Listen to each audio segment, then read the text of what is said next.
റിപ്പോർട്ടുകളിലേക്ക് കൂടി വാർത്താമഴ കടക്കുകയാണ്. ദ ഹിന്ദുവിന് അഭിമുഖം നൽകിയത് PR ഏജൻസി വഴിയെന്ന വാദം തള്ളി മുഖ്യമന്ത്രി പിണറായി വിജയൻ. തനിക്കും സർക്കാരിനും PR ഏജൻസിയുമായി ബന്ധമില്ലെന്നും ഇതിനായി പണം ചെലവഴിച്ചിട്ടില്ല എന്നുമാണ് മുഖ്യമന്ത്രിയുടെ വിശദീകരണം.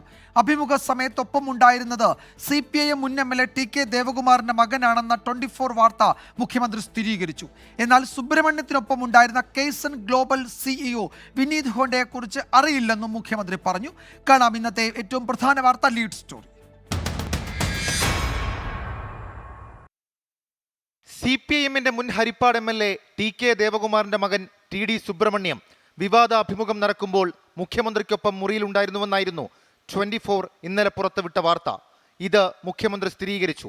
ദേവകുമാറിന്റെ മകൻ എന്ന് പറയുന്നത് രാഷ്ട്രീയമായി ചെറുപ്പം മുതലേ ഞങ്ങൾ കൂടെ നിൽക്കുന്നൊരു ആളാണ്.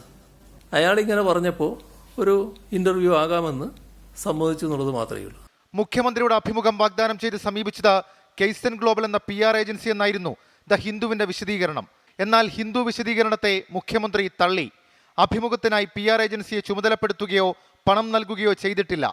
ഞാനോ സർക്കാരോ ഒരു PR ഏജൻസിയെയും ചുമതലപ്പെടുത്തിയിട്ടില്ല. ഒരു പൈസയും ഈ PR ഏജൻസിക്ക് വേണ്ടി ഞാനോ സർക്കാരോ ചെലവഴിച്ചിട്ടുമില്ല. എന്നാൽ TD സുബ്രഹ്മണ്യത്തിനൊപ്പം അഭിമുഖ സമയത്തുണ്ടായിരുന്ന കേസൻ ഗ്ലോബൽ CEO വിനീത് ഹാണ്ടയെക്കുറിച്ചുള്ള ചോദ്യത്തിന് മുഖ്യമന്ത്രിയുടെ വിചിത്രമായ മറുപടി. ഇവർ രണ്ടാളാണ് ആദ്യം വന്നത്, പിന്നെ ഒരാൾ കൂടി കടന്നു വരുന്നുണ്ട്. ഞാൻ അയാളെ കാണുന്നത് എങ്ങനെയാ? വന്ന ഹിന്ദുവിൻ്റെ മാധ്യമപ്രവർത്തകരുടെ കൂടെയുള്ള ആളെന്നേ ഞാൻ മനസ്സിലാക്കുന്നുള്ളൂ. പിന്നെയാണ് പറയുന്നത് അത് ഏതോ ഒരു ഏജൻസിയുടെ ആളാണെന്ന്. എനിക്ക് അത്തരം ഒരു ഏജൻസി അറിയില്ല, ആ വന്നയാളെ എനിക്കറിയുന്നതല്ല. ഖലീജ് ടൈംസിന് വേണ്ടി മുഖ്യമന്ത്രിയുടെ അഭിമുഖം ക്രമീകരിച്ചതും കേസൻ ഗ്ലോബൽ എന്നായിരുന്നു PR ഏജൻസി തന്നെ നൽകിയ വിവരം. എന്നാൽ അതും മുഖ്യമന്ത്രി തള്ളി. സംസ്ഥാനത്തിന്റെ ദുരന്തവുമായി ബന്ധപ്പെട്ട് ഖലീജ് ടൈംസ് എന്ന് പറയപ്പെടുന്ന പത്രത്തിന് താങ്കൾ ഒരു അഭിമുഖം കൊടുത്തിരുന്നു. PR ഏജൻസിയുമായി ബന്ധപ്പെടുമ്പോൾ അവർ പറയുന്നത് അവരാണ് അത് തരപ്പെടുത്തിയതെന്നാണ്. അപ്പോൾ ഈ ഖലീജ് ടൈംസിന് മുഖ്യമന്ത്രി ഇന്റർവ്യൂ കൊടുത്തത് ഏതെങ്കിലും ഏജൻസി വഴിയായിരുന്നോ? ഗൾഫിലുള്ള പലരും പല ഏജൻസികളും എൻ്റെ അടുത്ത് ഇന്റർവ്യൂ എടുക്കാറുണ്ട്, പല ഘട്ടങ്ങളിൽ എടുത്തിട്ടുണ്ട്.